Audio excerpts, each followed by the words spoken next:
Hey everyone, thanks for tuning in. If you're new here, consider subscribing. It really helps keep these stories coming. And while you're here, let me know in the comments where you're listening from. Now sit back, relax, and let's get into the story.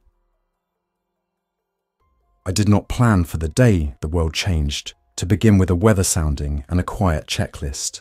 I woke up at the summit station at 5:10 a.m., brewed coffee on the electric hot plate, and checked the overnight logs for the aerosol LiDAR we shared with the optical crews. The air was clear, humidity low, and the sky above Mauna Kea looked like polished glass. At 13,000 feet, the wind hissed around the steel stairs and the sunrise painted a pale line over the Pacific. I had lived up here in 2-week rotations for years, logging particulate measurements, checking enclosure seals, and keeping remote systems alive when the grid burped. We functioned like a ship's crew. Everyone knew their jobs. We followed procedures.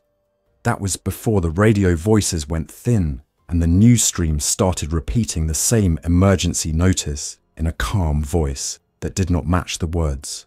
By 6:40 a.m., I was in the control room of the main dome with Dr. Kim Yoshi, an astronomer who could troubleshoot an instrument camera with one hand while calculating exposure tables with the other. Luis Ortega, our mechanic and facilities lead, was already in the generator room, with his ear against a pipe, listening for the faint rattle that meant air in the diesel line. In the background, the emergency channel chattered. The mainland reported localized outbreaks, cities issued curfews. Then the term "no one wanted" appeared in the feed summaries. Reanimation cases. We all heard it. We didn't talk about it.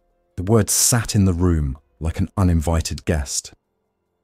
2 weeks earlier, after the first confirmed incident on the mainland, we started closing the island to non-essential flights. Even then, the summit felt insulated. The observatory domes stood in white clusters on the brown volcanic slope, each one a sealed world with its own rules, its own mechanical heartbeats. Keck 1 and Keck 2 were the big twins with segmented mirrors, Subaru with its clean lines and hydraulic systems, the NASA Infrared Telescope facility with a smaller but sturdy dome, the James Clerk Maxwell Telescope, and the sub-millimeter array dishes down the slope, their panels catching first light. Between them ran narrow access roads, cable trays, service tunnels, and windbreaks built from stacked lava rock. The air pressure up here is low enough that you feel your heart working. Most visitors leave with headaches and dry lips. For us, altitude was normal. It would not be normal for the people climbing toward us later. At 7:15 a.m., I ran a final check on the environmental control units. Cold nights often caused the dampers to stick, and icing sometimes made the shutter motors lag. The displays were clean, 22% dome humidity, 8 Celsius on the instrument floor, external air temperature 1 Celsius and dropping with wind gusts to 30 miles per hour. We had a grid power feed, but it had been unstable for days. The diesel generator could take the load, but we were watching fuel levels. Truck deliveries from Hilo were irregular. We had started rationing. The battery bank, a rack of live PO4 modules in the power room, handled spikes and gave us a few hours of cushion if everything else quit. The solar field on the support building roof had taken a beating in a dust event last month. Grit scored the tempered glass, and ash from the other island's activity had crusted at the edges. It still produced power, just not enough. At 8:32 a.m., the emergency channel bled into static and then returned with a recorded tone. I scanned for alternate frequencies. The shortwave bands were busy, full of skip and fading, people stepping on each other, and someone reading a steady loop in a trained voice. Maintain distance. Do not approach individuals exhibiting aggressive behavior or altered awareness. Secure in place. Await instructions. Instructions never came. The mainland fell quiet in segments. One city would go silent while another remained. A few hours later, the quiet spread. At 9:10 a.m., wheels crunched on the access road. Luis called on the handheld. Truck coming up, 2 axles, summit permit tag. I went out to meet it with my parka zipped and my gloves tucked into the sleeves. The truck was a battered flatbed from a contractor we knew, loaded with fuel drums, water, and a plastic bin of vacuum pump seals. 3 technicians rode in the cab. Their names were Nate, Pua, and Kalea. I knew Nate from previous maintenance rounds. I saw at once that something was wrong. Pua held a towel to her forearm, and the towel was saturated. Kalea stared past me, unfocused, like she was listening to something inside her own head. "Roadblock near the junction," Nate said, climbing down. We tried to go around. People on the shoulder ran at the truck. One got into the back. We got away. Pua got cut. "Not cut," Pua said, jaw clenched. "It was a bite. Kid. Looked like a kid." We didn't repeat the word. We guided them inside. Luis drove the truck into the windbreak and chained the gate. Kim brought out the medkit, gloves and disinfectant. We keep oxygen cylinders and a proper first aid stock because altitude can turn minor problems serious. Kim examined the wound without comment, cleaned it, wrapped it, started Pua on oral antibiotics we had in the cabinet, and told her to rest. I went with Luis to unload fuel and secure the drums against the wind. At 11:35 a.m., the helo base stopped answering.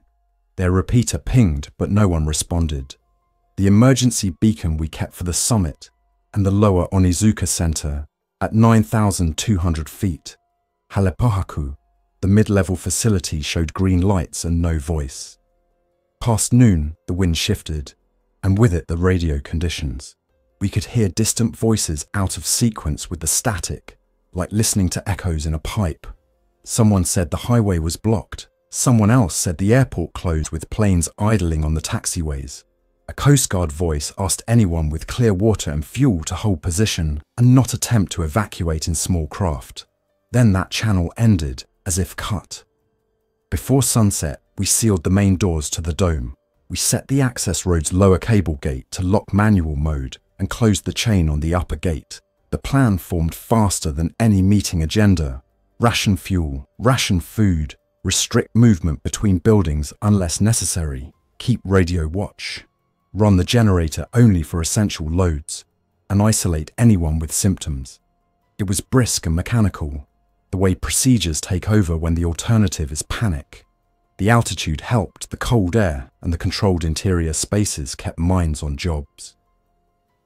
At 2:20 p.m, Pua fell asleep in the staff bunk room. She had asked for water twice, then stared at the ceiling, then drifted off. Kim sat with her and kept a log in neat block letters: time, temp, pulse. By 5:50 p.m, her temperature was slightly elevated. At 7:05 p.m, she woke and asked for Kalea. Kalea was in the break room, holding a cup she did not drink. She did not look at anyone. At 8:10 p.m, Pua stopped asking for anything. Her breathing slowed, then stopped, then returned in hard, shallow gulps. At 8:26 p.m, she went still.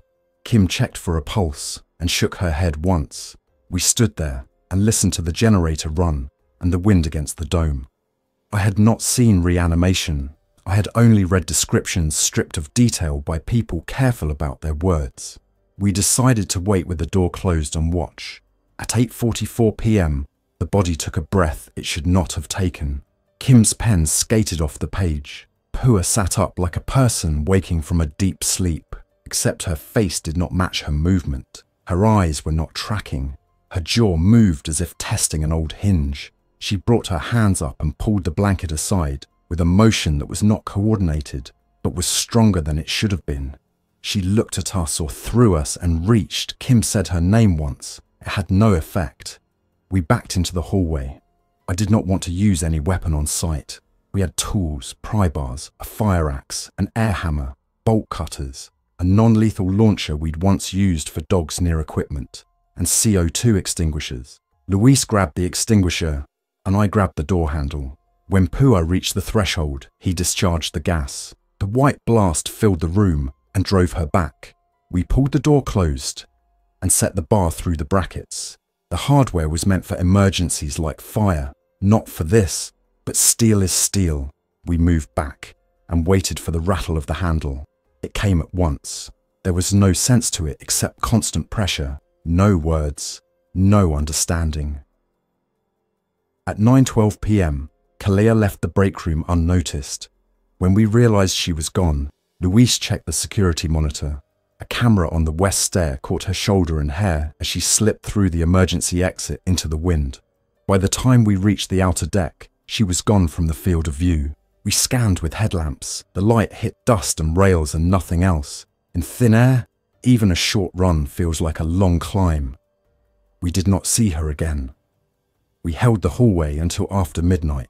Nate sat on the floor with his back to the wall and his hands over his face. Kim kept writing, her handwriting tight and flat now. Louise cycled the generator load and cut non-essential breakers, then came back and rested the extinguisher on his knee. No one said the word safe out loud. At 2:30 a.m, we moved to the control room. We had to sleep. I set the radios to scan the emergency bands and an amateur net that sometimes carried long-range traffic. We heard the tone again. Then nothing. The summit was silent except for the wind and the mechanical sounds of warm air moving through ducts. I recorded the first entry in a log that would continue to the end. Day 1, 6:05 a.m, wind 22 knots. External temperature -1 Celsius. Humidity 14%. Grid power unavailable. Generator online. Fuel estimated at 940 gallons after transfer and filtration. Load management plan in effect. Internal security doors locked. 1 person isolated post-mortem. 1 missing. 1 new arrival uninjured. 3 core staff active. Communications limited. Helo base silent. The first practical problem was power.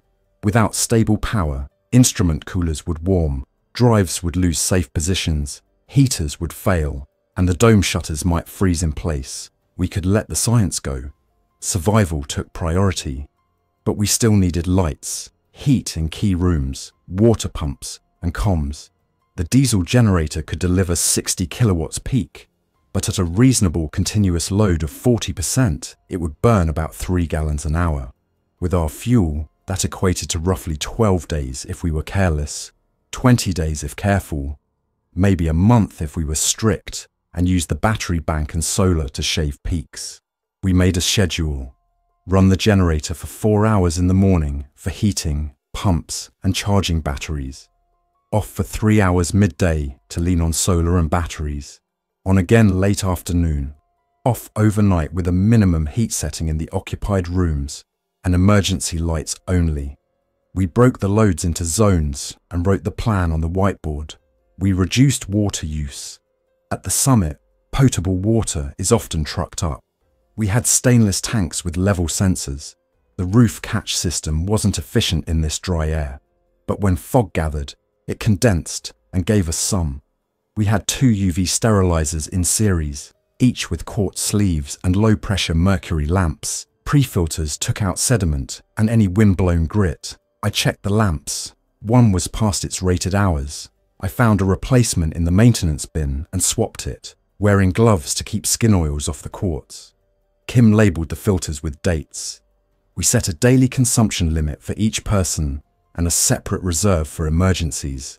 By mid-morning, with the generator humming and the battery charger LEDs climbing toward full, I went outside with a harness and a lanyard to clean the solar panels. The wind blew fine grit across the glass, and a dull film lowered output. I used deionized water and a soft brush, moving slow, not pressing hard enough to scratch. A handheld meter showed panel strings improving by 2 to 3%. It wasn't much, but small gains add up. Luis took a thermal camera to the junction boxes and found one hot connector. He killed the breaker, cooled it, and replaced it with a spare from the electrician's locker. Inside, Kim mapped the radio bands. We had a spectrum analyzer, and she used it like a sonar, sweeping bands and marking live segments with tape flags on the console. Most activity clustered in amateur HF ranges, weather broadcast, and odd bursts that looked like telemetry with no clear origin. Once, at 1:14 p.m, a voice with a Midwestern accent said clearly, "If you can hear this, we're at elevation. Don't go to the coast." The transmission lasted 5 seconds and faded. We logged the time, frequency and signal strength, then heard only static. Nate tried to help. He carried boxes, checked doors, cleared a stubborn drain with a length of wire, then stood in the stairwell and stared at the concrete. His hand shook. The skin around his nails was cracked and bleeding from the dry air, and he had that unfocused look of someone whose brain was not catching up to events. I kept him busy. Busy works when nothing else does. After sunset, the temperature dropped fast. We cut heat to the unoccupied labs and kept the control room, break room, and bunks at a modest level. The rest of the building cooled until you could see your breath in the unheated corridors. The wind came up and the deck rails hummed. Somewhere down the slope, something moved through the darkness and knocked a loose sign against a post. The sound repeated at random intervals. We tried not to hear it as footsteps. Day 2, 6:20 a.m. Fuel 910 gallons. Solar output improved. Battery health nominal. Helo still silent. Onizuka Center silent. Lower repeater at Pu'uhuluhulu blips but no voice. Thermal scan at 4:40 a.m. shows multiple hot points along the access road. Stationary, then moving in short bursts. Could be people in vehicles. Could be people on foot. Could be animals, but the patterns look human. It was Kim's call to look. We had an old pan-tilt camera mounted on the exterior for dome integrity checks. Its optical zoom wasn't meant for long-range scouting, but the air was so clear we could resolve vehicles and people down to the switchbacks. I drove the camera to a road bend and we all leaned into the monitor. At first the shapes were indistinct. Then I saw a person walk out of the lava shadow and stop in the middle of the lane. Another followed and stopped. They stood still for a long time, then began to walk again, not in a line and not toward any obvious goal. There were 6, then 9, then more. They moved like people who had never walked at altitude. They'd take 20 steps, stop, lean, breathe, then continue. Survivors, Kim said. Luis folded his arms. Or not. I wanted to say wait. The thin air, the cold, the slope, those would slow anyone. But my stomach had the tight feeling it gets when a sensor reading doesn't make sense. We watched for 30 minutes. None of them looked up. None looked at each other. None signaled. When they stumbled, they rose with the same stiff motion, like a command had been issued, and their bodies were following an instruction with no room for variation. At 9:50 a.m., we heard a muffled thump from the bunk room where we had sealed the door. The handle did not move anymore. The pressure on the door had stopped in the night. I assumed the person on the other side had stopped moving or moved elsewhere in the room. We did not open the door to confirm. The day was a cycle of small jobs. Luis bled the fuel line. I reprogrammed the battery management system to widen the depth of discharge window. We balanced priorities like a list on a clipboard. Air, water, heat, power, comms, perimeter. Food was fine for now. We had sealed bins of staples and freeze-dried supplies meant for winter storms. We ate rice, heat and serve beans, fruit cups, nuts and powdered milk. We logged every item we opened and set the empty packets aside to count. In the afternoon, the radio woke with a short exchange in a language none of us spoke, then went silent. At dusk, the wind calmed, and a silence fell that was not peace. It was the silence of a thing holding its breath. Day 3, 5:55 a.m. Fuel 880 gallons. Battery health nominal. Solar still low due to dust aloft we can't see. Thermal scan shows more hot points on the road. Movement oriented upward between 3 a.m. and 4 a.m. At a pace far too slow for a healthy person, but too regular for someone wandering lost at this altitude. Total count passing mile marker we can see, 27 between last night and dawn. We adapted the pan-tilt camera to watch the bend below Subaru. I had to write a quick script to step the motor and capture images every 60 seconds. We watched a time-lapse of slow, steady movement come up the road. We did not see vehicles, no headlights, no flashlights, no campfires, just people on the road and people in the ditches, and the suggestion of people moving among the lava cinders off the shoulder. following lines that looked like they were laid down by instinct rather than plan. We started hardening the interior. The summit buildings were solid, but doors are doors. I walked the service tunnel with Luis and counted entry points. The narrow tunnel that ran from our dome to the utility building made a natural choke point. We brought steel plates from the maintenance bay, drilled holes, and Lag bolted the plates to the concrete around the door frames to reduce play. We put a fire door on hold open with a mechanical wedge to create a sally port. We placed oxygen cylinders and CO2 extinguishers near each door. We rarely kept firearms on site. This was not that kind of facility. Our best tools were the ones we already used: hammers, crowbars, a pneumatic driver for anchor bolts, a spool of climbing rope, and a nail gun with solid framing nails. I retrieved the non-lethal launcher from storage and checked the cartridges, rubber rounds and pepper powder. It would help in a crowd, but only briefly.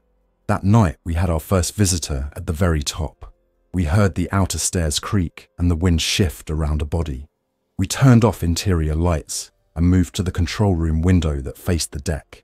A person stood at the railing, a man in a torn jacket. He had no headlamp. He had no pack. He stood with his hands on the rail and leaned forward as if trying to walk through steel. He made no sound for a full minute. Then a low exhale, like someone lifting a heavy box. He turned and pressed his face to the glass. His breath fogged a small circle on the pane. He moved to the door and pressed his hand to the push bar, then pressed again. He pushed for a long time. Steady pressure, no testing, no jiggle, no variation, just force. After 5 minutes, he stopped and stood still. After 10, he walked to the stairs and went down out of frame. We waited for him to return with others. He did not. After midnight, more came. We heard footfalls on metal. We heard bodies bump a rail. We heard the wind break differently around more obstacles. The camera looking down the road showed light figures in the faint starlight, ant trails without purpose except upward. The altitude slowed them, but did not turn them back. Day 4, 6:15 a.m. Fuel 850 gallons. Water 78%. Food stores stable. Perimeter, multiple contacts overnight, mostly at deck level. No breach. Helo still silent. Automatic weather stations on the lower slopes still transmit, but show no maintenance for days. One instrument reports constant temperature and wind as if a sensor froze. We watch the road and count. By the end of day 4, the noise changed from isolated sounds to a background murmur. At sea level, the infected moved with speed. Up here, the altitude made them slow and uncoordinated. I could see their motions degrade the longer they remained. They moved like people working through exhaustion with stubbornness alone. But they did not stop. They did not choose shelter. They did not avoid pain. They sometimes stopped, faced a blank wall, and pressed until their bodies had no more strength, then turned and resumed the climb. We learned that motion detectors gave too many false alarms. The wind, the cold, the shifting shadows. We learned to read the building like a living thing. A barometer drop made the doors press inward. A gust made the stairwell sing. A body moving against metal made a different sound altogether. On day 5, we tried the repeater again with the call sign assigned to the summit site. A human voice answered for the first and last time. It was thin and strained. High altitude, or stress, or both. "This is Kilo Hotel Oscar Summit. Do you copy?" I said, using the letters we used for station shorthand. A woman responded, "We hear you. Signal 1 by 1, readable. Are you secure?" She did not give a location. The background sounded like a rotor thump, then ceased. "We're secure for now. Limited fuel, limited water, people on the road. We're above cloud," she said. "Keep doors sealed. Avoid contact. Conserve power. If you see aircraft at night, do not signal. Some are circling without pilots. They are not safe. Do you have satellite?" "We can get access to the support dish at the array," I said. "We cannot hold this position forever." "Copy. If you can transmit a beacon, use a repeating loop on 14300. People are listening. Good luck." The channel went dead. We never raised her again. 14300 is 14.300 megahertz, a frequency used in normal times for maritime and emergency nets. We could try. We had HF gear and storage for training, and a small vertical antenna for test transmissions. But the summit is a nest of sensitive receivers. In normal life, we never transmit near instruments. Normal life was gone. We made a plan to move a small station to the old utility room with enough shielding and test a low-power beacon. If it caused any trouble, we would shut it down. It was a risk, but we had to try. Kim argued for patience and conservation. Luis argued for action while we still had options. I was in the middle, trying to calculate electrical load against human endurance, against the rate at which the road delivered new problems to our door. The next day began with a knock that was not a knock. It was the door in the service tunnel flexing under pressure. The narrow tunnel had seemed like a strong point when we fortified it. Now it felt like a focal point. The panel camera showed bodies in the service corridor outside, 3 at first, then several more, pressing in the manner of the man at the deck rail. Continuous force, no comment, no demand, no explanation, just the physics of muscle against metal applied without rest. We brought plates and a portable impact driver and added bolts while the door moved under the bit. It held. That afternoon, someone came up the stairs at a staggering run and collided with the deck railing. He did not put his hands out. He bounced off, hit the deck, rose, and came again. This time, he grabbed the rail and shook it. When he turned and looked through the glass again, I saw the thin line of a university t-shirt under his jacket. The observatory and the lower visitor center saw hundreds of students a year in normal times. I tried not to imagine him beginning his day in a lecture hall and ending it here in this air, driven by a signal that had nothing to do with the person he had been. At 3:30 p.m., the main lab door moved. We had left Pua inside. The bar was still in place, and the brackets held. The sound came anyway, a shoulder into steel, a body leaning and leaning. The rhythm itself was unnerving because it had no rhythm. It never paused as a human would to reassess or shift grip. It pressed and then pressed again. We added another bar and a second set of brackets to distribute the load. We wrote in the log that we would not open the door under any circumstances. That decision would hold until it could not. Day 7, 5:50 a.m. Fuel 780 gallons. The road shows continuous movement. We count 93 bodies in the last 24 hours passing the lower switchback. At altitude, some stop and sit. Some lie down and get back up when something within them commands it. The deck camera shows 3 at the rail at once for the first time. The service tunnel door flexed to the limit stops twice. We reinforce with another plate. We move food to the higher storage. On day 8, Kim thought she saw survivors. She watched the support building roof through the telescope finder. 2 figures moved with intent, scanning corners, staying out of wind. They could have been people like us. We turned on the deck lights once and then off. The figures froze. They looked up. They began to wave slowly. Luis said, "No, something's off." We watched as they waved for a long time, then walked into the shadow of the support building and did not come out. At sunset, we saw them again at the base of our stairs, not waving, not calling, simply climbing. It was that evening that the assault began in earnest. The infected reached the perimeter in numbers large enough that their collective pressure on doors and rails became not a psychological stressor, but a structural one. We heard the bolts sing as they took load. We saw a hinge pin creep in its knuckle. We logged each point and dispatched one of us to stand by with a tool or a brace. We became a machine serving a larger machine. Vent the generator room to keep exhaust clear. Add a block to the door that vibrates. Check the breaker that keeps tripping when the wind hit a certain angle. Hold the hall while the other 2 carry plates. Drink water. Breathe. Kim went to the lower catwalk to check the cameras. She wore a harness and clipped short to the rail because the wind could pull a person off if it gusted right. The catwalk ran between our dome and a smaller enclosure, a narrow path with see-through grating. She saw movement in the shadow under the stairs and thought it was a person crouching. She called to them, "Don't come up, We'll help you. Stay where you are. The figure stood and moved into the light. The face registered then. Blank, raw from wind, eyes dry and open too wide. She stepped back. Another figure stood behind the first, then a third. She shouted, "Back!" and raised her hand like a traffic cop. They walked straight into her space, as if pushed from behind by a conveyor. She fought her clip and moved away as their hands came up. Luis arrived with a pole and drove it into the space between them.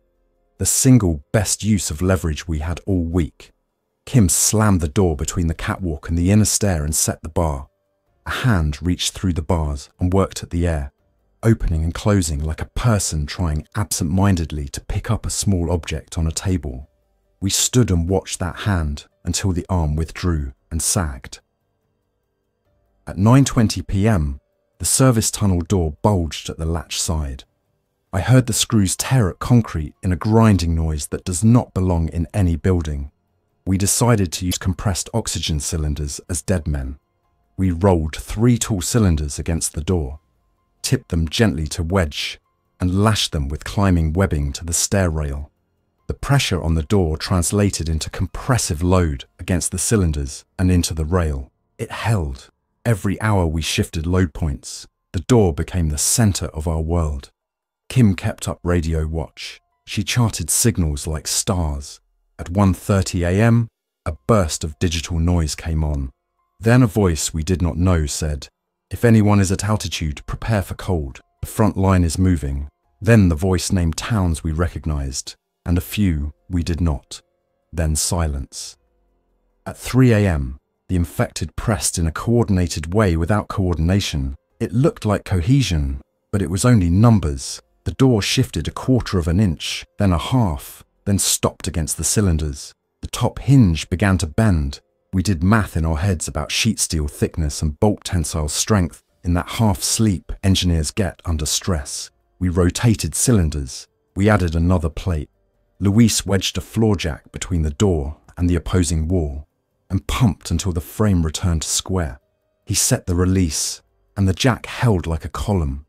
We stood around it in a ring, as if warming our hands around a fire. It was ridiculous and necessary. We could not sleep long and still keep the schedule, but if we did not sleep at all, we would miss something and lose everything. We rotated 2 hours on, 2 hours off, then 3 hours if conditions allowed. Altitude wakes you at odd times. I found myself staring at the ceiling at 4:15 a.m, counting breaths. The quiet between gusts had a hiss that was not air. It was my own body complaining about oxygen.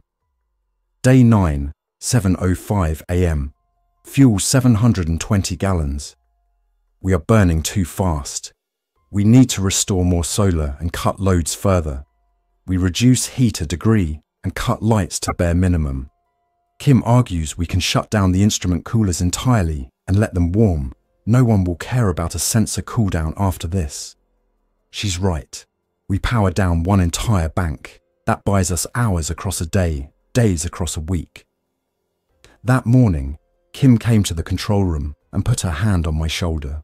She had that look a person gets when they have decided something hard and are afraid to say it because saying it makes it real. "Nate wants to go to the lower facility," she said. "He says there may be more supplies, maybe a vehicle we can use to get down. He can take the service road." "We can't let him go alone," I said. "He won't make it more than a mile in this air in his condition." "He says he has to do something," she said. "He can't sit in these rooms and listen to that door.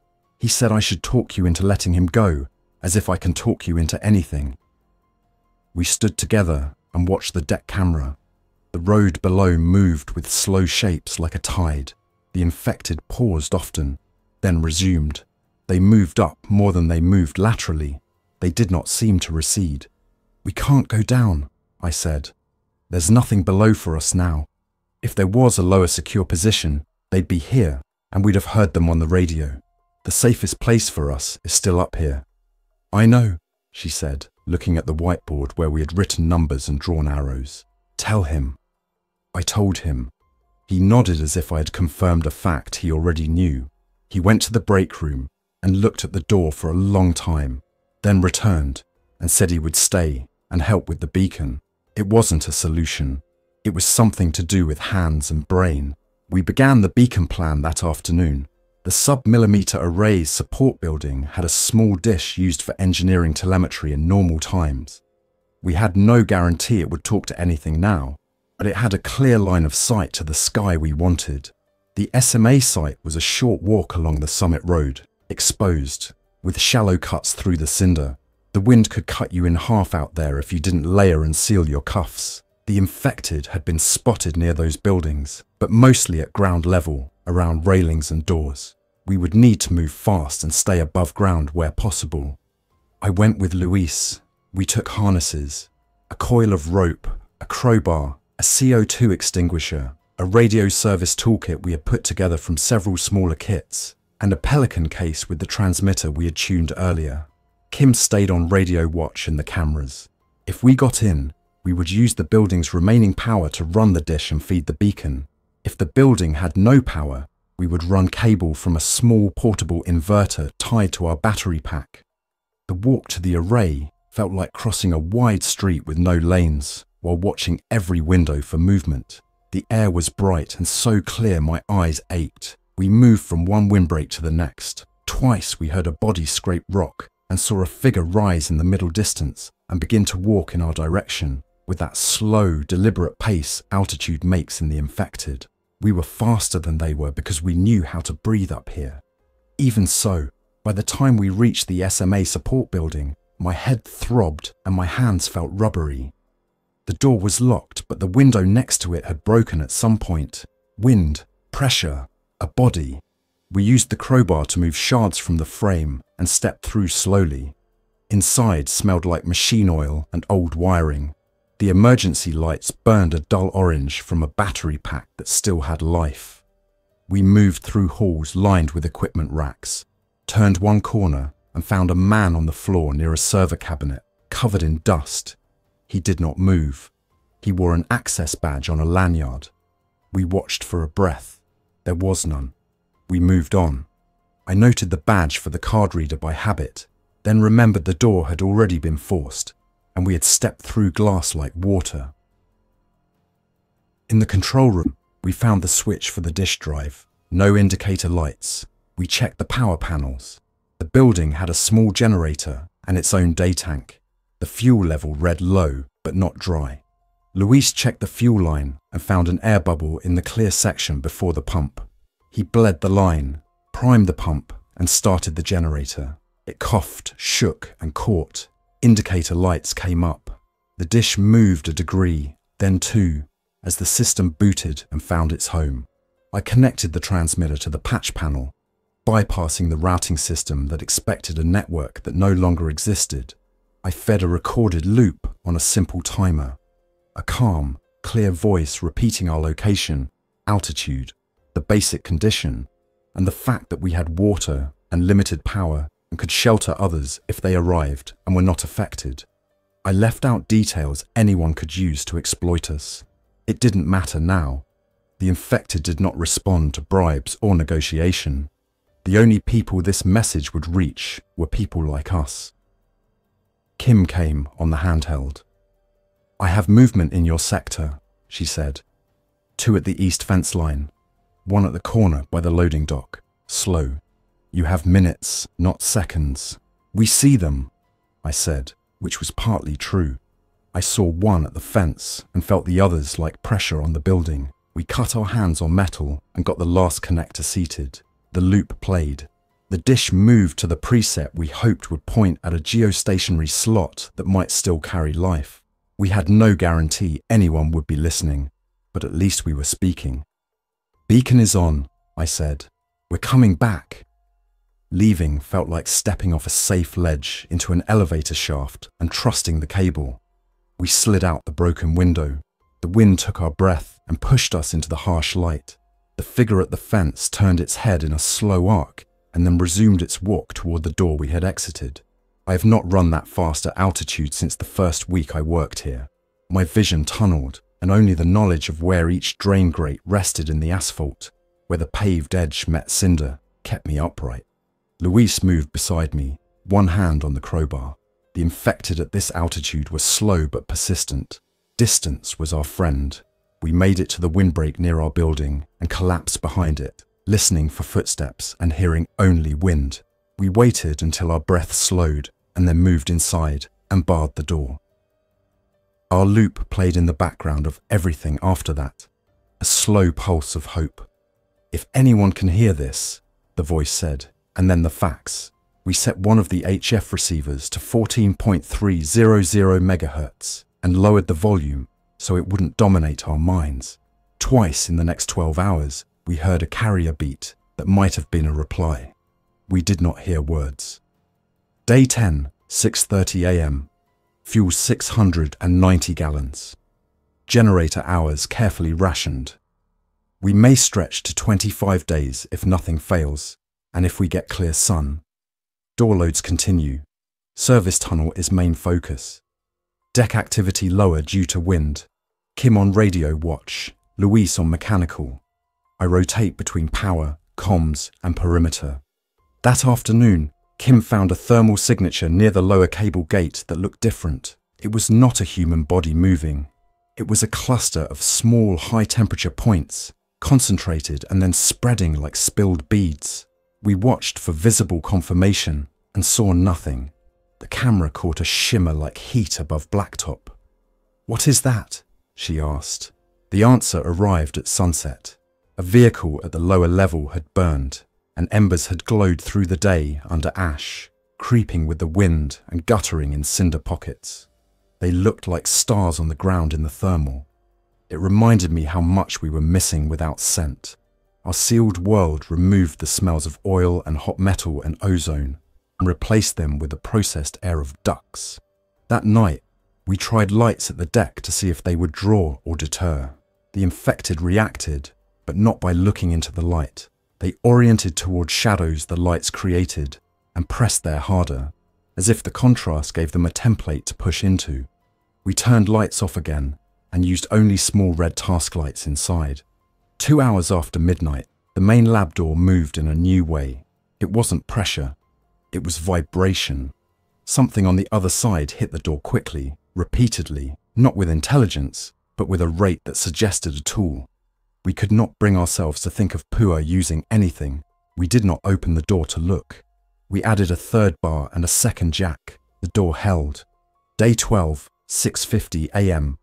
Fuel 650 gallons. Radio net stable at low levels. Beacon transmission confirmed by our own receiver. And one rebroadcast that could be a ground station repeating it. No two-way contacts. Thermal images show a steady line of bodies on access road at a pace that never exceeds a slow climb.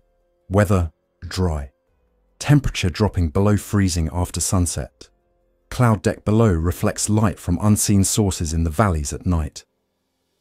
On day 12, Kim came to the deck at dawn and stood with me and watched the cloud sea below. The entire island below the inversion layer was hidden under white. The top of Mauna Loa poked out like a dark ship. The cloud reflected a faint orange at night from fires we could not see and did not want to imagine. The reflection moved and pulsed and sometimes flared, then dimmed. We did not discuss what caused it. It was enough to record what we saw.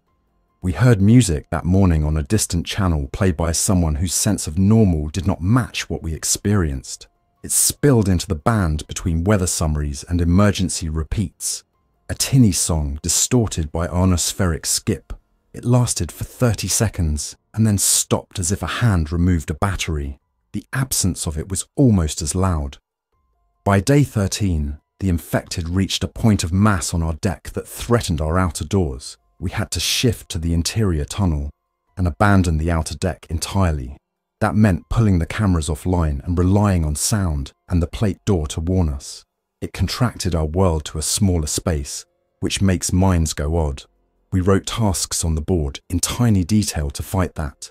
Check UV lamp current draw, inspect damper 2, grease hinge 4, rotate battery cabinet filter. Doing each task well gave shape to hours that otherwise would have dissolved into waiting.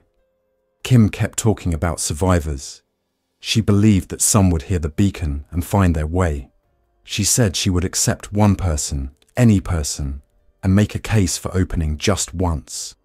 I didn't say no. I didn't say yes. I watched the bolts on the service door and the brackets on the lab door and kept the generator schedule tight. Hope has to travel through steel sometimes. At night, I heard a rhythm in the pressure on the door that sounded like someone knocking. I knew it wasn't. I still heard it. Day 14, 5:40 a.m. 2 weeks since the first confirmed outbreak on the mainland. Fuel 610 gallons. Battery health good. Solar output up 2% due to clear skies. Water 72%. Food sufficient for a month at current ration. Doors intact. Beacon active. No confirmed two-way response. Road traffic steady. At 7:20 a.m. the camera we had left, aimed at the road, sent its last image. A group at the lower switchback, standing like poles. Then the feed died with a little pop on the monitor.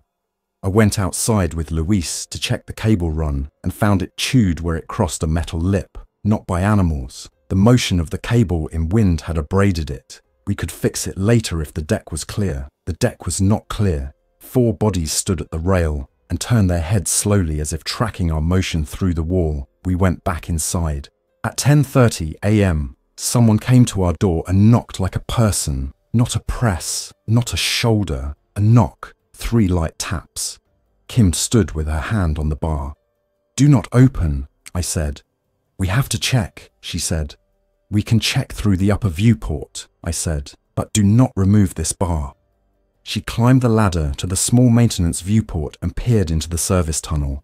2 people, she said. Coats, packs, breathing hard. They're looking around. They're pressing on their ribs like they're out of breath.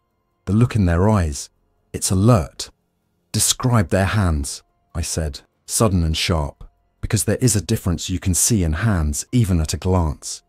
How fingers spread, how palms orient, whether they seek or just press. Hands open, palms up, showing they're empty. They're speaking. I can't hear the words through the pain. It looks like asking. They're normal. Luis moved to the ladder.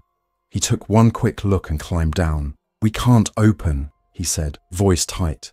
"They won't be able to stay normal here. Not at this pressure, not when they stop to breathe and everything catches up to them. And if it's not real..." "Please," Kim said. She put her palm against the steel, as if she could transmit calm through it. "They're people." I climbed the ladder and looked. 2 figures stood in the tunnel. They had chapped faces, cracked lips, hair matted by sweat and dust. One was a man, maybe 40. The other a woman younger. They carried light packs, the kind you take on day hikes, not the kind you take on a climb to live at the summit. The woman saw me and raised her hands higher, fingers splayed so I could see them. She moved her mouth carefully, and I could read a word even without sound. "Please." The man tried to smile. It looked like a grimace, but it was a try. He touched the side of his face where stubble had cracked the skin. "We need to screen," I said, climbing down. "We'll open the sally port and keep them in the vestibule. We'll check for injuries. We'll limit contact. If either shows signs, we seal again." Luis stared at the bar, like it was the only thing holding back the ocean. Then he nodded once and moved to the release. He checked the secondary bar. He nodded again. He said, "We do this fast." We cleared the vestibule, moved the cylinders aside, set the floor jack to a neutral position and pulled the first bar. The second bar came next. The door eased toward us under its own memory of stress. I stepped back. We opened 6 inches and used a wedge. The woman put both hands through and kept them visible. "Thank you," she said, and the sound of a human voice without that flatness rolled over me like warm air. "You can come into the vestibule," I said. "Stop there. Hands open, slowly." They obeyed. The man stood in the sally port and breathed like a runner. The woman bent over with both hands on her knees and then straightened. Kim looked for bites or deep injuries, anything that might indicate risk. She found a scrape on the man's palm and wiped it clean. The woman had a bruise on her thigh from a fall, no other marks. Their eyes tracked our movements and our words. They drank water in slow sips as instructed. We closed and barred the inner door. We closed the outer door to the tunnel and set the bar. We waited. We watched pupils. We asked numbers and names and dates. "My name is Lila," the woman said. "This is Jiro. We came from the visitor center. People were there, then people were not. We climbed because we saw lights. We thought—" She did not finish the sentence. She did not need to. They had no place to go but up or down, and down was not an option. "We will keep you here for observation," I said. "You'll have water and food. We'll watch for a few hours." They nodded. They understood. They did not argue. Kim handed them heat packs and a blanket. We sat with them and asked questions in a measured cadence. They answered clearly. They came up a trail cut across cinder. They had taken shelter in a culvert once, while a line of infected walked past, their feet dragging. They had watched those infected stop at intervals and rest as if commanded by a clock. They had tried to help one person who was breathing fast and had fallen. That person had reached for them in a way that did not match the words coming out of their mouth, and they had run. They had knocked on doors at the lower buildings and heard nothing. They had been climbing for hours.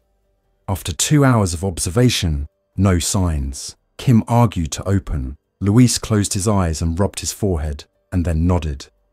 We unbarred the inner door and let them into the main hall. They stepped inside and cried without tearing up. Just those hard, shallow sobs that are really breaths. Lila touched the wall like she had come into a church.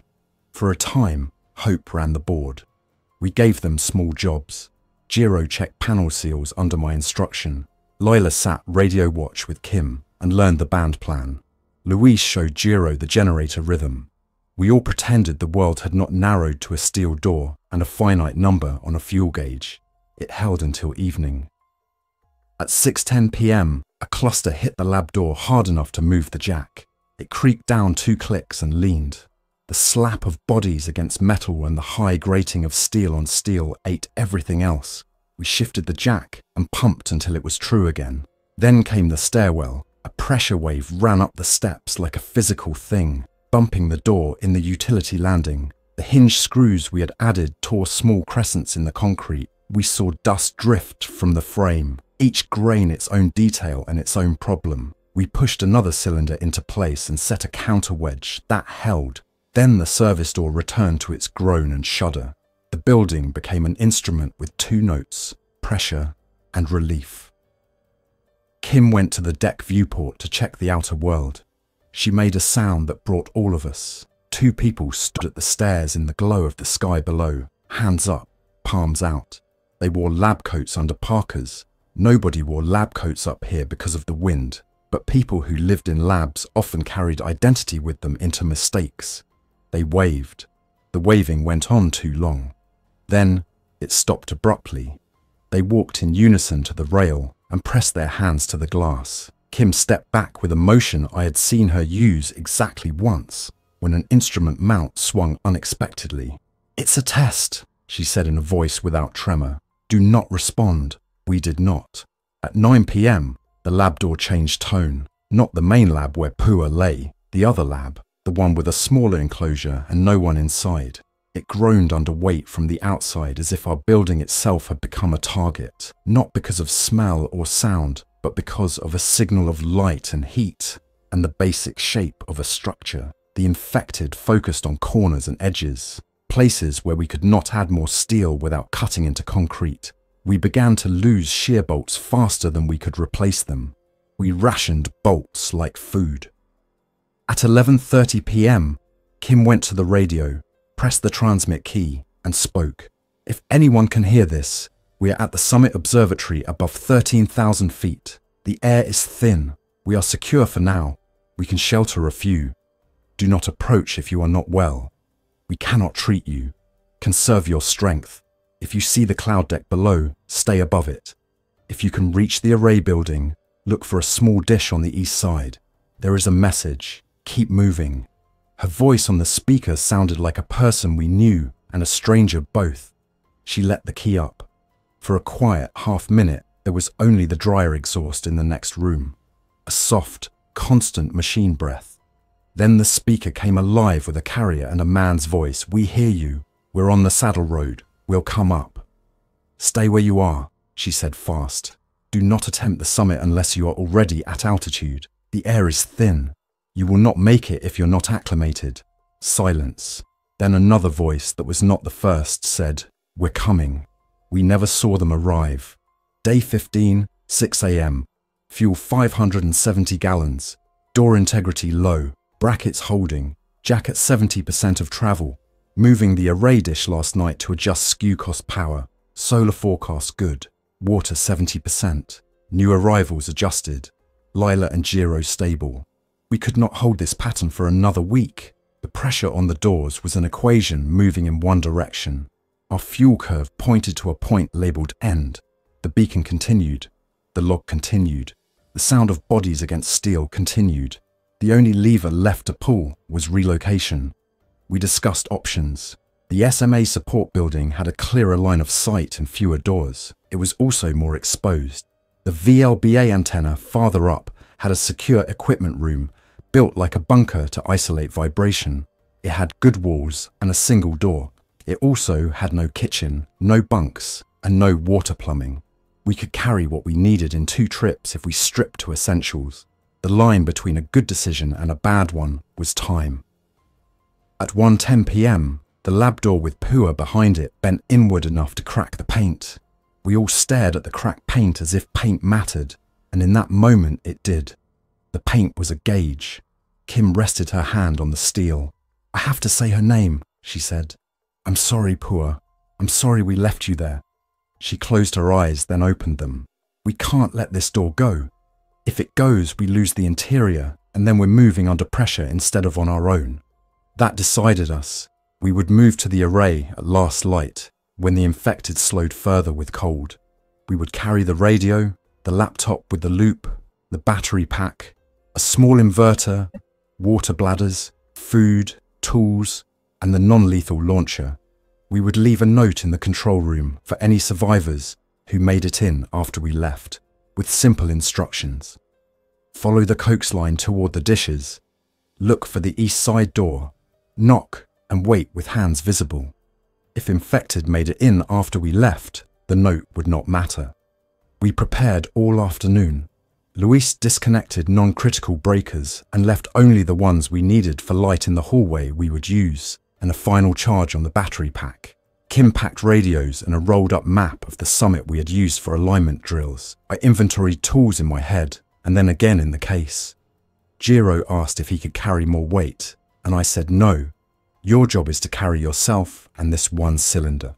Lila studied the sky and said the wind would slack around sunset, and then pick up again with the temperature drop. If we left on the curve, we'd have a window of relative calm. I nodded. It matched my own calculations and gave me confidence I was not inventing comfort. At 6:15 p.m, we made the first move. We cracked the inner door and listened. No immediate pressure. We set the bar across and moved into the vestibule with our packs. We opened the outer door and took 3 steps into the service tunnel. The cold hit like a wall, then retreated as my body accepted it. We moved down the tunnel in a line, me first, then Kim, then Lila, then Jiro, then Luis closing. The tunnel echoed with the sound of our boots and the low chord of wind in the vent. At the first junction, a figure stood in the cross corridor, not facing us, head tipped forward as if listening to something under the floor. It turned after a delay and began to walk toward us. Slow, uncoordinated. The motions of a person whose balance had been replaced by something else. I raised my hand and Lila stopped. Kim stepped forward with the non-lethal launcher and put a rubber round into the space above the figure's chest. It recoiled, then recovered, and stepped forward again. Luis squeezed past Jiro and planted the crowbar into the wall like a stake and ran the climbing rope between it and a bracket, making a barrier at waist height. The figure reached it and stopped, hands fumbling at the rope like it was an unfamiliar appliance. We slipped past, while it still tried to pass it. It turned as we went and reached. Its fingers brushed my sleeve. The skin felt dry and cool, like paper.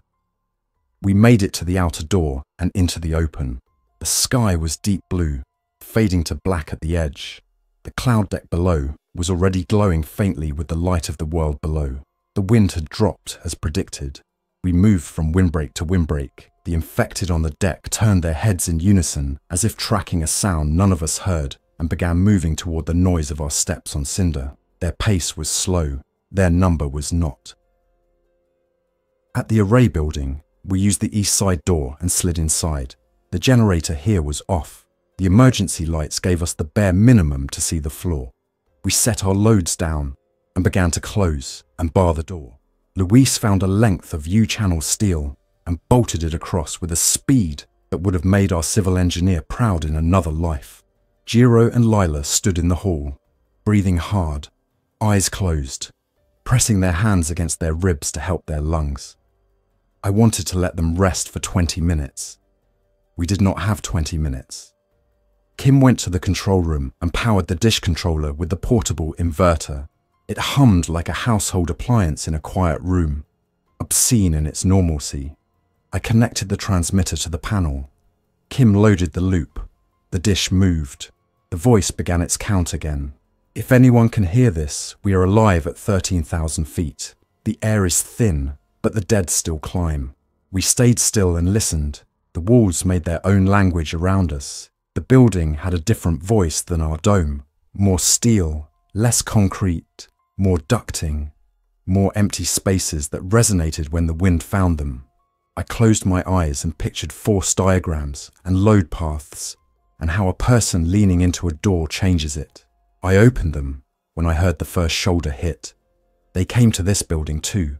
The door took the first impact like a bell and shivered. The U-channel flexed and held. The hinges settled deeper into the frame. We added a jack. We added cylinders. The pressure built. We had carried fewer bolts here because we thought steel and geometry would be enough. We were wrong. It would cost us in sleep. Through the night, we rotated against that door. I slept in 2 20-minute shifts with my boots on. I woke to Kim reading frequencies and Luis counting under his breath as if he were tightening lugs on a truck wheel. Lila sat cross-legged and recited the names of places she had visited on the island like a focus exercise. Jiro wrote numbers in a small notebook and then tore out the page and wrote them again larger. None of us asked what the numbers meant. Everyone needs a ritual. Day 16, 7:10 a.m. Fuel at the main dome, 540 gallons. Fuel at the array building 60 gallons in day tank.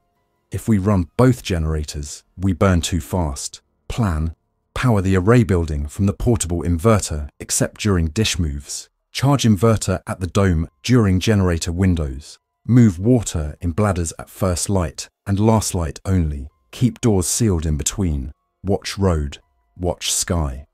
The day gained a new shape. We were now a 2-site operation with a human link and a battery pack link. I made trips under covering wind with the power pack on a luggage dolly tied to my waist so if I fell, I would not lose it down a slope. Luis rigged a handline across the worst patch to keep us attached to something when a gust came. We made eye contact every 20 meters, like climbers, and counted together when crossing a patch of ice in the shade. The infected followed our path slowly, driven by the idea of a line that led to us, if not by comprehension of the line's purpose. At midday, the beacon paid us back. A voice broke through on 14.300 megahertz.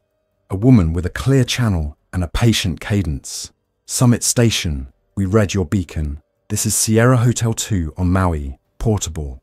We have a small group at altitude on Halakala. We are secure for now. Your message is reaching across the channel. We can relay. Say again your situation and needs. Kim keyed and repeated our facts, then asked for guidance on any known safe harbors. The answer was sobering and grounding both. No safe harbors. High ground buys time. We have rain catchment and wind here. If you can, build more wind. The infected slow when cold and low oxygen.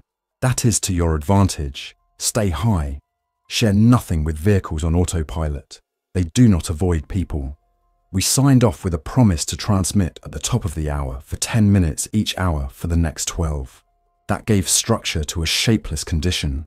It also warned anyone listening when our voices would appear. That thought haunted me for a while. Then I let it go. Intelligence had not been a large factor in the infected's behavior so far, not in the cognitive sense. They came to pressure points and applied pressure. They did not set watches. That evening, Kim stepped out on the array building's sheltered deck to check the sky and count the satellites that passed. She liked that task. It put order on the night. She raised the binoculars and then lowered them. 2 people by the fence, she said. No, 1. The second is a shadow. She squinted and adjusted focus. That's a jacket I know. She tilted the binoculars and handed them to me. The wind tugged at my coat. I put glass to eyes and saw a figure at the fence with a campus jacket. The person's head tipped at a precise angle, a way I had seen before. I did not say the name out loud. Kim did. Kalia. We watched, but did not signal. It turned away slowly and walked along the fence line into the shadow. We held the new line for 3 days. The beacon reached others more than once. We heard a weak signal from a boat north of the island, with no power and no plan. We heard a stronger one from a farm in Waimea, holding with windmills and a well. We heard a person in a high-rise in Honolulu on a battery for whom the beacon was a story more than a lifeline. Twice we heard aircraft overhead at night, not low enough to be dangerous, but wrong. Their sound had a circle to it. No approach, no departure, just loops. We kept lights off during those passes, sat still and breathed through our nose. Day 20, 6:45 a.m. Fuel 470 gallons at the dome. Day tank at array 48 gallons. Water 64% at the dome. Battery pack down 2%. Doors still holding. U-channel bolts stretched. Replaced 2. Beacon schedule maintained. 2 replies in the last 24 hours. Maui and a ham in Oregon at altitude who thought we were a ghost until we named the road between the domes. He asked how many we were and if we needed someone to come. We said no. He laughed without humor and said no one was coming anyway. It was up to us. He was right and saying it helped. On day 21, the choice came for us. The generator at the array sputtered and died during a dish move. We were operating mostly on the inverter, but dish moves demanded the generator. Luis checked fuel. The gauge read 30 gallons. The line read clear. He tried to restart. Nothing. He checked the crankcase and found a hairline crack near a mount, probably from a vibration at some point when no one was here to hear it. We could fix it with epoxy and a clamp if we had a day, and no one pressing on our doors. We had neither. The dish froze. The beacon loop continued through the handheld and the vertical at lower power, but the big voice was gone. We had enough power at the dome to run a final long transmission if we shut down heat and lights and everything else for several hours. We decided to do it that night. One solid loop that would run until the generator ground to a stop. Then we would sleep with hats on. I wrote the loop text with caution and unadorned words. This is Mauna Kea Summit Station. We are alive at 13,000 feet on the island of Hawaii. The air is thin. The infected climb slowly, but they climb. We have water and limited food. We can shelter a few. If you are uninjured and acclimated, knock with 3 light taps. Show hands open, palms up. If you are injured or symptomatic, do not approach. The summit cannot treat you. If you are at altitude elsewhere, build wind and catch water. Stay above the cloud if you can. We wish you safety. We will transmit this message for as long as we are able. Kim read it into the recorder with a steady voice. We listened to the playback once and nodded. Luis stood by the generator and watched gauges. Lila and Jiro filled water bladders and packed the most calorie-dense food into a single case. We arranged everything in the control room. When the sun dropped behind Mauna Loa, I gave Luis the nod. He opened the throttle to a steady output, and we cut breakers to everything except the transmitter, the recorder, and the single hallway light we needed to move in safety. The loop began to play. It rolled over us and into the night. It made the building seem like a lung, expanding and contracting. At 10:40 p.m., the generator faltered. I saw the charted curve in my head and knew the end of the line we had plotted was here. We had eaten the cushion with small mistakes and inevitable losses. Luis coaxed another 20 minutes from it. Then the engine note dropped. He looked at me and shook his head once. It died with a sigh, like a person falling asleep hard. The loop spun twice more on stored power and stopped. The light in the hall flickered and went out. We sat in sudden dark and listened to the wind. The silence after a machine stops is a physical weight. We moved to battery light and headlamps. We checked doors. We checked bars. We checked on each other. We spoke in quick, quiet sentences. We did not say goodbye to the idea of any more large transmissions. We simply wrote a new plan with a smaller circle around it. Day 22, 7:30 a.m. Fuel 430 gallons at the dome. Battery pack at 80%.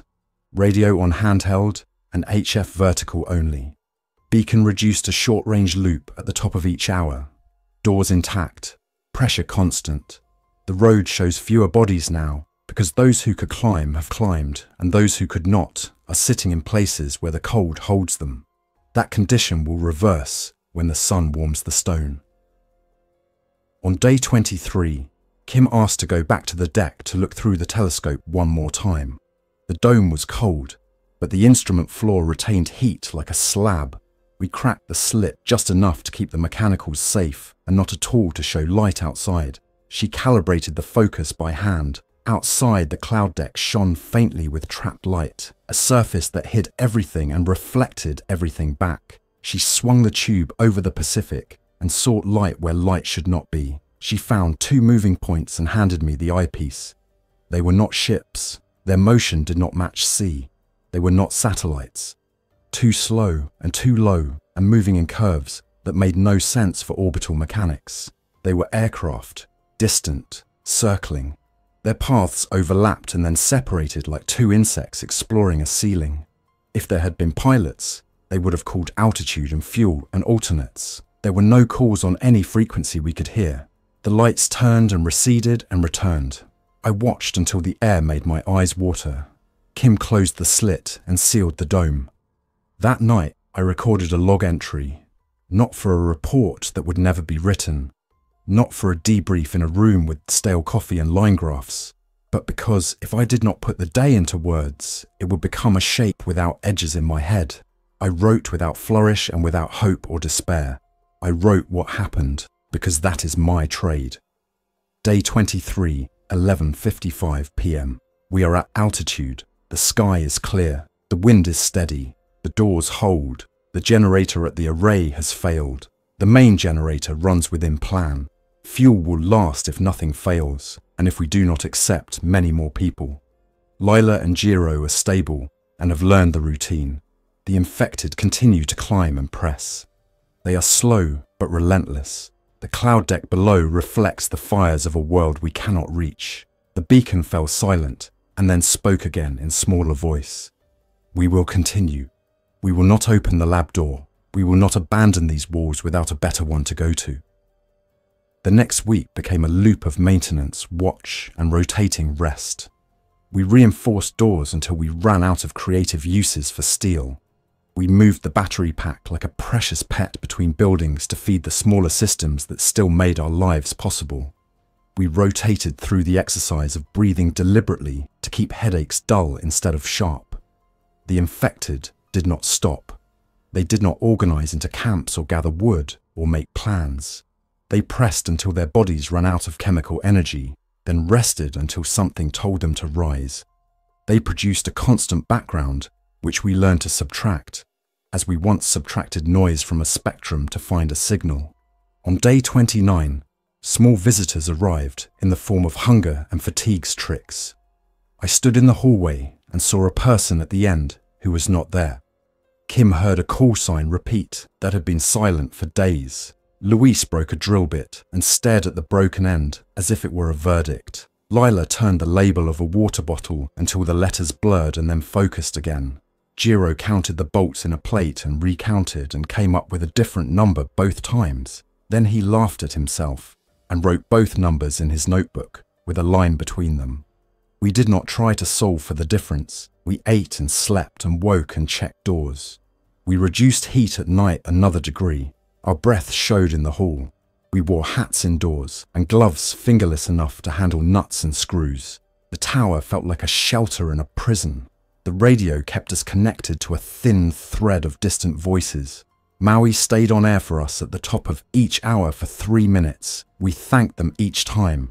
They told us to say our names each time we keyed up, to remind ourselves that names still had meaning. "Summit Station, Kim on," she would say. "I hear you," Maui would say, or "Signal 3x5, or "Weak, but readable." The language of radio kept us inside the lines. I once thought those phrases were ritual. Now I understood them as anchors. On day 30, we heard a helicopter. It came over the ridge in a wobbling line. Its rotor disc tilted. It made a half circle over the summit buildings and then drifted south. It did not land. No one leaned out to look. It had a float under each side, the kind a coast helicopter uses when it has to land on water, and pieces of pallet dangling from its belly line, like someone had tried to haul weight and given up. It returned at dusk, lower, and made a slow circle over the SMA. We killed every light and stood still. It drifted on, engine note uneven. The next day, we found a crate near the fence line with straps that matched dangling lines. It had cracked in the fall and spilled sealed packets and a broken radio. The packets held emergency rations. We took them inside. We did not open the broken radio because there was a battery smell I did not like. We thanked the pilot out loud in a quiet room, although there was no pilot to hear. On day 33, the lab door at the dome, that door, the one I had written we would never open, made a sound like surrender. Steel under load makes a groan. Steel under too much load pops. We heard the pop. The top hinge pin sheared and spat across the hall like a spent shell from a stove. The door tilted. The jack held the bottom to the frame.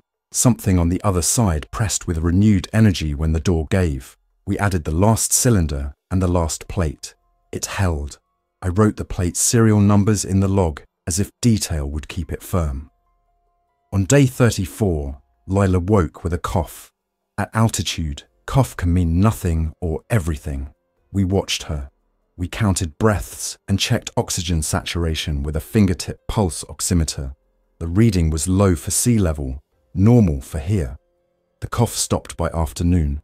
We do not know whether it stopped because of care or because her body had adapted. We did not ask that kind of question out loud. You don't invite those answers.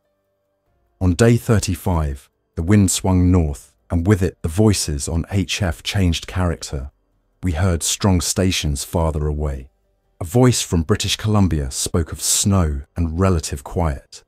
Altitude and cold had slowed things enough there that they had formed 5-person units to patrol roofs and collect water.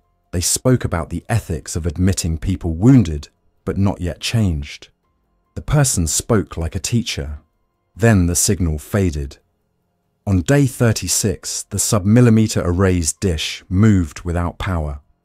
We had locked it with a mechanical pin, but thermal expansion and contraction work on steel like patience. The pin bent and jumped. The dish coasted 2 degrees and stopped. It made a noise like a large animal rolling in sleep. The infected at the fence line oriented to the sound and pressed there. Sound conducts through walls. We pulled the pin and seated a thicker one. It held for that day. On day 37, the fuel gauge at the dome dropped to 300 gallons. The curve steepened. We projected conservative use and saw a date we did not write on the whiteboard out of respect for morale.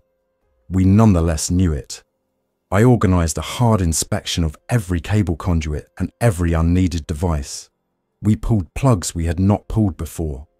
We shut off the microwave in the break room and replaced it with a pot on the hot plate because the hot plate on low used less power than the microwave at full for a short time.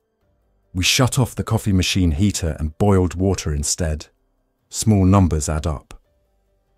On day 38, Kim suggested we rotate to the telescope again and observe the mainland coast at night.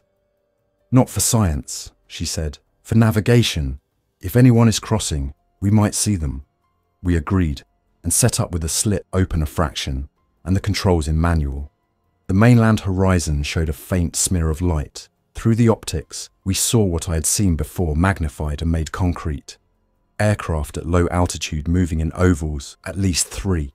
Lights blinking in steady sequences, not random, not dancing, not the flicker of stars, but the controlled blink of anti-collision lamps. No radio call-out, no transponder ping we could hear, drifting like things obeying the last command they had received. Fuel would run out eventually. The circles would end. I watched too long, and Kim took the scope and told me to go drink water. Day 39, 5:55 a.m. Fuel 280 gallons. Doors hold. Beacon reduced to hourly short message. Maui still listening. Array building quiet except when wind hits a certain angle. Then the duck sings. It makes the infected press that door harder. The box of rations from the crate fell to 4 packets. We supplement with rice and beans. Spirits level. No illusions. We work. On the last morning I write here, the sky is as clear as on the first day. The wind has teeth, but not many. The cloud deck below is a solid white, smooth as poured concrete from this distance. It glows at night with occasional flares, then dims again. The infected on the deck stand 3 deep at the rail and do not speak. The man with the campus jacket has not returned. The figures at the service door press and lean and work at the rope barrier as if it were a puzzle they will one day finish just by not giving up. The door holds, the jack holds, the bar holds. We hold. We have one more task we can complete that feels like more than stasis. We will move the portable antenna to the very top platform and send a final wide loop on shortwave at the top of the hour for as many minutes as the battery will allow. Then close the station and sit with our backs to the door and breathe together and listen to the building. It is a ritual and a plan both. I check the time, 1:55 p.m. I drink water. I go to the roof with Kim. The steps feel like the first day here years ago when I misjudged oxygen and sat down halfway to the catwalk, embarrassed and dizzy. We pass the handline we set, clip short, and move to the top platform. The world is bright and indifferent and solid. We mount the antenna on the rail with 2 clamps. I run the coax to the battery pack. Kim holds the mic. Her breath fogs once and disappears in the wind. She keys the mic. If anyone can hear this, she says, and the words are the same words we have said before, but they feel new because saying them here for perhaps the last time gives them a weight nothing else does. She reads the loop. She reads it again. She pauses and adds, "We are 4 at the summit. We will remain as long as we can. If you are uninjured and can reach us, knock 3 times and show your hands. If not, do not climb. Find high ground and build wind. We wish you safety." We wait for replies. The radio gives us a soft hiss and then a weak carrier. A voice says, "We hear you," far away and thin. We listen for more. The battery indicator drops to its last bar. We listen. Nothing else. We disconnect and go down. We reset the jack. We check the brackets. We sit. I write the day's last entry with my gloves off so my handwriting will be legible even in cold. Day 40, 9:20 p.m. We are alive at 13,000 feet. The air is thin. The infected still climb. The generator at the array is dead. The main generator runs. The beacon has a small voice and reaches islands and mountains and a few high roofs far away. We will sleep in shifts. We will continue door checks at 30-minute intervals until sunrise. We will eat 2 packets and rice. We will count bolts again because counting makes things part of a pattern and patterns make nights pass. Before I close the log, I go to the telescope one last time. The slit opens with the soft scrape of felt and metal. The mechanism moves like a creature taught to move gently in a world of fragile objects. I put my eye to the finder and then to the higher power. I look toward the mainland because part of me still thinks in maps. I see the dark curve and then above it, the faint moving lights. Not ships, drifting aircraft, unpiloted, still circling. I note their position by reflex. I close the slit. I turn off the last unnecessary light. I sit with my colleagues, our backs against steel that is still warm from a day of sun, and I listen to the breath of the building and the slow, careful breathing of 4 people at altitude, marking time the way instruments do, quietly, precisely, and without promise beyond the next reading. Thanks for listening. If you enjoyed this story, don't forget to like and subscribe. Your support keeps these creepypastas coming. Until next time, stay alert, stay safe, and never ignore the feeling that something is watching.